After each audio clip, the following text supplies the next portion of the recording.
Mr. Dewar, what do you think of the Harper government's decision to oppose the Palestinian basic statement of the UN? Well, what I find interesting is that there is no proposition to oppose yet. All we're hearing is that there are plans that are going to by the Palestinians to bring something forward. And what I find unfortunate is that before any resolution was brought forward to the United Nations, the government opposed the resolution. So we have a government here who's opposing something that actually hasn't been proposed. And I think what most people want to see, well, I'm talking about the Canadian government.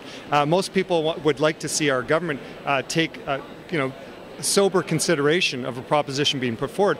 And the other thing they'd like to see is a government that's looking towards bringing the parties together to negotiate a two-state solution. And that's our policy, is we want to see negotiations to get to two-state solution. And the Harper government, before anything was even brought forward, said, well, we oppose it. Well, what are they opposing? You know, the UN is a legitimate body to bring forward this idea of bringing the status of the Palestinians to a higher level.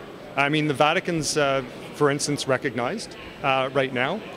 The Palestinian Authority is recognized, and it seems to be, for me, a legitimate process to bring something forward to the United Nations. Is the NDP in contact with the Obama administration? No, we have not been in contact with the Obama administration because, I mean, let's face it, we're waiting for the proposition to be brought forward to start with.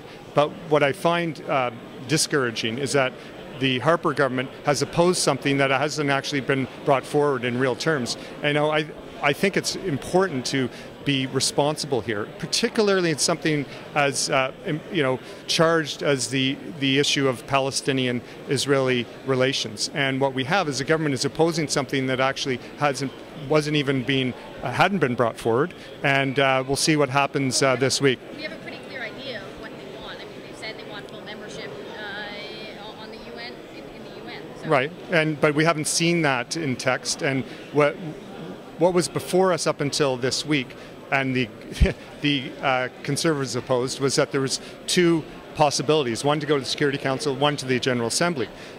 In the case of General Assembly, it would have meant that their status would have been increased from recognizing the Palestinian Authority to recognizing Palestine as observer state and non-member state, which is, as I said, like the Vatican. And we've been supportive, including this government, of funding the Palestinian Authority in areas of justice. We think of some really good work that's been done there. Why? To help that state evolve. And for many, a logical next step would be to bring them in as a non-voting and in their position to be an observer. And that's, I think, quite a reasonable proposition. What's unreasonable is actually condemning it before it's been brought forward. There's an ad campaign running on Canadian television right now presenting Alberta's oil sands oil as ethical, as opposed to Saudi Arabian oil as unethical because of the way Saudi Arabia treats women, that sort of thing. Now, Saudi Arabia has tried to get that ad pulled from Canadian airwaves.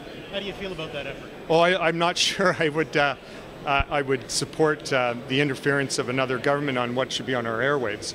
But I also know when it comes to things like, conflict minerals, the same people who are suggesting that we have quote, ethical oil aren't exactly promoting the idea of having corporate social responsibility in the extractive industries in places like the Congo. I would like to see those people get behind the initiatives that I brought forward and some of my colleagues and civil society to get behind, responsible mining in places like the Congo. So, I'm not sure if this is just a play with words for lobbyists to deal with real concerns people have about the industry in the oil sands. And if it's consistent, they would actually get behind more corporate social responsibility. I know most of those people fight bills and propositions in this place when it comes to more accountability for the extractive industries. But you would see this as Saudi interference in Canadian media? Well, yeah, I mean, I think the Saudis probably should stick to regulating their own affairs and not, suggest. I don't think it's their. It's not for them to decide what's on our airwaves. Thank you.